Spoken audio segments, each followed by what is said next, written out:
Welcome back, guys. Automotive Being. Today we're working on the 2015 Kia Sorento, and this is a brain buster. Before we get started, if you don't mind, smash the subscribe button, helps a small channel out, thumbs up, and notification bell.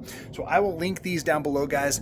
This was just recently at Kia. They quoted me a handful of things that needed for maintenance. I had them do it once over, and the strut supports on this rear gate. This is a manual lift gate, and even if you have a motorized one, you're probably gonna have at least one support, but sometimes it does have the motorized rods on both sides.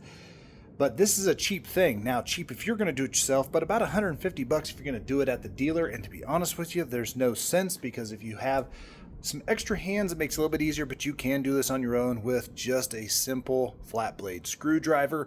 So these supports are not necessarily bad, but you can kind of see right here that they are leaking a little bit here. We can see some buildup on the things.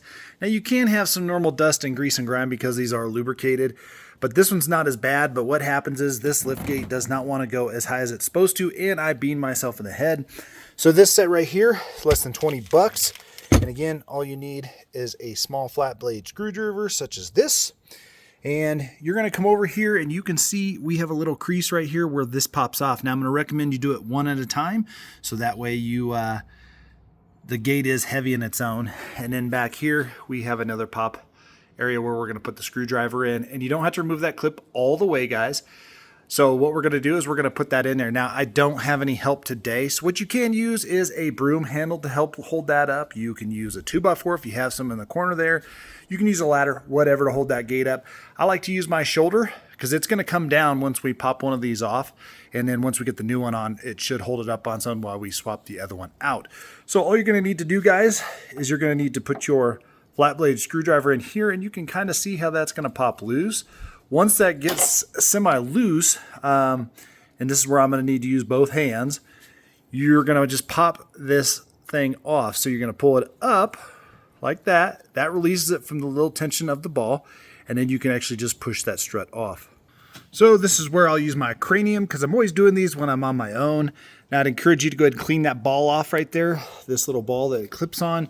Again, you can see right here, we didn't have to remove the clip all the way. Now we're just going to do the same thing right there, guys. And then remember the orientation too. Although I've never tried to flip them, see if it made any difference. Just put them on back the same way that they came. So we're going to go ahead and pop this one off real quick. And like I said, once you get lifted up, just take your hand and pop it loose. Now we have our new gas charged strut here, guys. All you got to do is literally put it on the ball itself. Let me see if I could do this one-handed. Clip it, clip it. Now if this for some reason doesn't line up, you can spin it around. Line it up, snap it on, and we're good on that side. So now we're going to come over and repeat the process over here and just snap it on. Again, it does help. You can use your head. You can use, like I said, anything to hold this large gate up, but it does make simple work, saves you a ton of bucks. Hope that helps, guys. Just easy maintenance you can do yourself at your house. And make sure you, again, subscribe. Check out the links for these on Amazon. And if you have a different version of this, or a Sportage, or a Hyundai version, and you have different size struts, you can click the link below. When you get to the Zon, you can go up to the top, hit change or add vehicle, add your vehicle specs in there. It'll find the exact part. Then it's always just line them up before you take them out of the packaging. Make sure that they sent you the right thing. As always, guys, appreciate you being here. Catch you on the next one.